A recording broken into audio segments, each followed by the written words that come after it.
Welcome to Deep's blog. दोस्तों, हमारी यह यात्रा एक नए सवेरे की तरह थी। 30 जनवरी सुबह 5:30 बजे बुरगांग से तिनसुकिया की ओर यह सफर था मेरी भांजी बहू अलीशा के नए जीवन की दहलीज तक पहुंचने का। मेडिकल विभाग में उसकी नई नियुक्ति हुई है। आज के समय यह कोई छोटी बात नहीं है। बिना किसी सिफारिश, बिना एक पैसे की रिश्वत, सरकार ने युवाओं को सम्मान के साथ रोजगार दिया है। इस परिवर्तन के लिए हम अपने दूरदर्शी मुख्यमंत्री डॉक्टर हेमंत बिश्व शर्मा के प्रति कृतज्ञ हैं। यात्रा से पहले मैंने स्नान किया, सिरा जी के चरणों में प्रार्थना की, एक कप चाय पी और याद आया कि मैं अपना बटुआ स्कूल में छोड़ के आया हूँ। तो फिर एक छोटा सा मोड़ लेके ज्ञानम अकेडमी पहुंचा। पूरा विद्यालय गहरी नींद में था, मुझे उसको जगाने का मन नहीं किया। तपस्वी ध्यान में जैसे लीन हो तो मैं धीरे से दरवाजा खोल के अपनी बटुआ लेकर फिर अपनी बसंती पर लौट गया और असली यात्रा शुरू हुई। बिहाली, बेदती, चंदामारी, टोकोबारी को पार करते हुए दोस्तों हम गौपुर पहुंच चुके थे। अधिकांश जगह अभी भी सो रही थी, सड़कें खाली थी, बस गिनती की गाड़ियां, जैसे सुबह की पहली सांसें। इन दिनों सर्दी अपने शिखर पर है। इस साल ठंड कुछ ज़्यादा ही महसूस हो रही है। हम 4 लोग थे दोस्तों, मैं, मेरी बड़ी बहन, उनका बेटा भार्गव और बहू अलीशा। गौपुर तक की सड़कें शानदार थी, चिकनी, तेज, आधुनिक, पर उसके बाद थोड़ी थोड़ी बिगड़ी हुई थी। आज की यात्रा केवल दूरी तय करने की नहीं, यह विश्वास, परिवर्तन और आने वाले कल की ओर धीरे धीरे कदम बढ़ाने की गाथा थी। सुबह का समय था दोस्तों, चाय की तलब दिल में हुक्म चलाने लगी। रोक पाना मुमकिन नहीं था तो नज़रें ढूंढने लगी कहाँ पिया जाए। और हाँ, वॉशरूम की ज़रूरत भी याद आ रही थी, तो हम ढूंढने लगे वहीं पे कहीं रास्ते के किनारे कोई दुकान चाय की चुस्की लेने के लिए मिल जाए। लेकिन अनले के लिए अभी तक हमको नहीं मिला, क्योंकि बहुत ही सुबह थी और बहुत सारे दुकानें खुल नहीं रहे थे। तो हमको दूर से एक पेट्रोल पंप दिखा, गाड़ी वहीं रोक दी। पहले वॉशरूम गए, फिर सामने ही एक छोटी सी दुकान पर चाय का हुक्म हमने दे दिया। थोड़ा इंतजार करना पड़ा, चाय उबल रही थी, पास ही कुछ कुत्ते खेल रहे थे बेफिक्री से अपने ही संसार में। हम भी गप्पे लगाने लगे। फिर चाय आई और हल्की फुल्की बिस्किट के साथ हमने चुस्की ली, मन को ताजगी से भर दिया। फिर उसके बाद हम आगे बढ़ गए। यही तो आश्रम की खासियत है, एक साधारण सी चाय की प्याली और उसके साथ मिलने वाले अद्भुत ताजगी। दोस्तों, रास्ते में एक जगह दिखा, अरुणाचल स्टेट ट्रांसपोर्ट की बसें और थोड़ी सी भीड़। तभी आलिशा ने कहा कि यहाँ ताजे फल मिलते हैं। बस फिर क्या था, हम रुक गए और सामने जो दृश्य था, रंगों का उत्सव। इतने रंग बिरंगे फल, संतरे, ड्रैगन फ्रूट, आलू बखड़ा और न जाने कितने। हमने भी ताजे ताजे फल ले लिए रास्ते में खाने के लिए। दाम थोड़े ज़्यादा थे पर फल बिल्कुल ताजे, जैसे अभी अभी पेड़ से उतरे हो। ऐसी ताजगी के सामने मोल भाव अपने आप चुप हो जाता है दोस्तों। हमने ड्रैगन फ्रूट लिया, सेब लिए, संतरे, और खाते खाते हम आगे बढ़ते गए। फिर गाड़ी में बैठते ही मैंने संतरा खाना शुरू कर दिया। टप्पा टप रस टपकता हुआ, विटामिन सी से भरपूर, स्वाद में खरे, तन को ऊर्जा देने वाले। दोस्तों, बातों ही बातों में सफ़र आगे बढ़ रहा था। हंसी, यादें, रास्ते सब साथ चल रहे थे। तभी एक हल्की सी बेचैनी ने ध्यान खींचा कि मेरी बसंती की हवा कम है। तो हमको एक जगह पे उतर कर, बहुत जगह देखे, नाइट्रोजन वाला नहीं था, तो छोटी सी रिकॉर्ड फिर सफ़र का हिस्सा बन गए। और फिर हम चल पड़े नए उत्साह के साथ लंबी यात्रा की और विश्वास और संतुलन बनाए रखते हुए। हमने केले खरीदे थे, केले के चिप्स भी लिए थे। और तो रास्ते की हल्की सी सुस्ती जब पाँव और पलकों पर उतरने लगी तो वही काम आए। थोड़ा सा चबाया, कर कर की आवाज़, नमक और स्वाद का मेल, आलस जैसे जैसे दूर खिसक गया। दोस्तों, हम पहुंच गए बोगीबिल।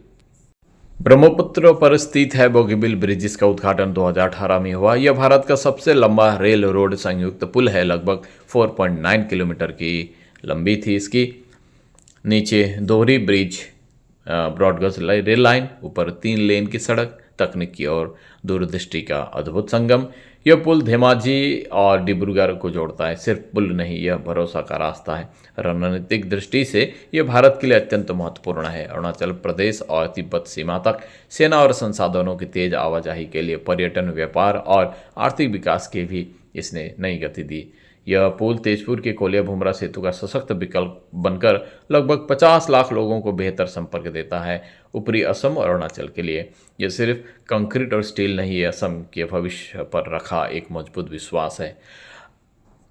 और जब गाड़ी इस पुल पर से गुजरती तो नीचे बहती ब्रह्मपुत्र याद दिलाती है। समय बहता रहता है, पर जो सही समय पर सही सेतु बना दे वही इतिहास बन जाता है। हमारी यात्रा भी इन्हीं सेतुओं, इन्हीं नदियों और इन्हीं रास्तों के सहारे आगे बढ़ती रही, परंपरा को साथ लिए और भविष्य की ओर नज़र टिकाए। फिर दोस्तों हम पहुंच गए ये तिनसुकिया। ये जो रोड के सामने ही तिनसुकिया स्टेशन हमको दिखा। यहाँ ट्रेन खड़ी है, बहुत हमने सुना था, पढ़ा था। मैं बहुत जब छोटा था तब आया था, मुझे वो याद कुछ भी नहीं है। फिर बहुत सालों के बाद मैं तिनसुकिया आया। यहाँ बड़े बड़े मकान, वही जे टाउनशिप का नज़ारा। फिर हम पहुँच गए अपने डेस्टिनेशन पे जहाँ हमको आना था, मतलब डिस्ट्रिक्ट जो मेडिकल जो ऑफिस है जहाँ इनकी ज्वाइनिंग करनी थी। तो हम यहाँ आ गए और फिर हम ढूंढने लगे कि वो ऑफिस है कहाँ। तो मिला हमको, और वहाँ जाके अभी अलीशा को अपनी ज्वाइनिंग करनी है। तो वहाँ कुछ फॉर्मेलिटीज़ ये होंगे, वो साइन करेंगे, उसके बाद वो रिसीविंग होगा और फिर हमको जाके फिर सब डिवीज़न ऑफिस में रिपोर्टिंग करनी होगी। उसके बाद जिस जगह पे उनको नौकरी मिली है वहाँ जाके बात करना होगा। दोस्तों, मैं बाहर आके देखता हूँ इतनी सुंदर सजावट, एक अलग सा यहाँ ये जो मिट्टी की कारीगरी का मतलब ये बनाया हुआ आपने भी देखा होगा। ये मुझे आमतौर पे शहर में देखने को नहीं मिलता है। सामने दिखा राजस्थान होटल, हम सोचे चलो यहाँ थोड़ा खाना खा लेते हैं, क्योंकि बाद में फिर मिलेगा कि नहीं। थाली खाने के लिए गए थे लेकिन वहाँ है नहीं। फिर रोटी सब्जी, पूरी सब्जी, चाय, मिठाई, ये सब लेने के बाद हम यहाँ से दोस्तों अभी हमको यहाँ से निकलना है। अब ये काको पत्थर बोल के एक जगह है, और इस भीड़ को चीरते हुए हम अपनी गाड़ी को निकाल कर फिर हम आगे चलते गए। काको पत्थर बोल के जगह है, वहीं पे एक फिलुबारी बोल के एक छोटी सी जगह है, और वहीं पे पोस्टिंग हुई है। तो हम गूगल मैप को देखते हुए उसी के भरोसे से हम यहाँ से निकल गए। सारा आसाम एक ही जैसा महसूस होता है, अपना जैसा महसूस होता है। वही रास्ते, वही सड़कें, वही चारों तरफ की आबो हवा। तो हम दोस्तों रास्ता को चीरते हुए आगे निकल गए। चारों तरफ खेत खलिहान, वही असम का जो सौंदर्य है, हरा भरा, हर साल किसी भी मौसम में हो, असम हर साल का पूरा ये हरा भरा ही रहता है। रास्ते थोड़े उबड़ खाबड़ थे, लेकिन इसको ख़राब रास्ता नहीं बोला जाता। इस तरह भी रास्ते के डेवलपमेंट बहुत सारे हुए हैं पहले से ही।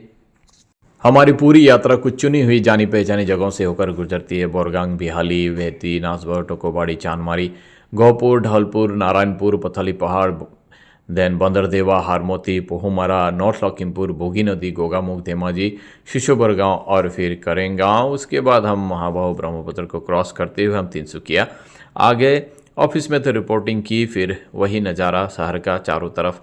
आजकल ग्लोबलाइजेशन के चलते सारे सारे एक से दिखते हैं, और सभी जगह पे वही same type of facilities, privileges और वही कैरेक्टरिस्टिक मिलते हैं। खैर जो भी हो, हम वहाँ से निकलने के बाद फिर ढूंढते ढूंढते ढूंढते अपनी उस जगह पे आ गए जहाँ हमको आना चाहिए था। और ये सब डिविजनल जो ऑफिस है SDMO का, यहाँ हम आ गए रिपोर्टिंग के लिए। फिर आके हमको यहाँ पता चला कि जो सर हैं, SDMO सर हैं, वो छुट्टी पे हैं, तो आज हमारा काम नहीं बनने वाला। फिर हम सोचे कि जहाँ पोस्टिंग है उस जगह को देख के आएँ, फिलुबाड़ी। फिर पूछते पूछते गूगल मैप के भरोसे हम छोटे से कस्बे के अंदर चले गए। वही चाय बागान का नज़ारा हमारे भी इधर जैसा दिखता है, लगभग वैसा ही सीनरी हमको दिखने को मिला। शाम ढलने वाली थी धीरे धीरे धीरे धीरे, क्योंकि दिन भर का हमारा भाग दौड़ हो रहा था। चाय बागान के बीचों बीच हम चलते गए चलते गए। फिर जाके हम देखते हैं कि यहाँ पेमेंट का दिन आज सारे लेबर्स जमा हुए हैं। इससे भी आगे चलते हुए नई जगह की खोज करते हुए हम पहुँच गए दोस्तों वही जगह जहाँ हमको आना चाहिए था। तो दोस्तों ये फिलुबारी का जो सब सेंटर था जहाँ उनकी पोस्टिंग हुई थी। आके हम देखते हैं बहुत छोटी सी जगह है, संकरी गली पे बना हुआ है, लेकिन सामने तो बहुत जो मतलब जो परिवेश था वो बहुत अच्छा था। ओपन 2 स्कूल थे, एक LP स्कूल और एक MB स्कूल थे। उसको भी हमने देखा, बहुत अच्छा लगा। ओपन स्पेस पे और खुला वाला जगह, मतलब देखने में बहुत अच्छा लगा। और लोग भी शायद यहाँ बिल्कुल ही अच्छे होंगे, क्योंकि जैसा आबहवा होता है वैसा ही यहाँ के लोग होते हैं। हमने जायज़ा किया, क्योंकि अभी अलीशा को यहाँ रहना है, न जाने कितने साल यहाँ रहना पड़ेगा पता नहीं। और हमको अभी ढूंढना था रेंट हाउस कहाँ मिलेगा, हमारे लिए बिल्कुल ही नई जगह। हम वहाँ बातचीत करते हुए पूछते हुए हम चले आए। हम आके देखते हैं कि एक जगह पे मॉडल हॉस्पिटल है, तो यही मॉडल हॉस्पिटल के अंडर ही वो PHC आता है।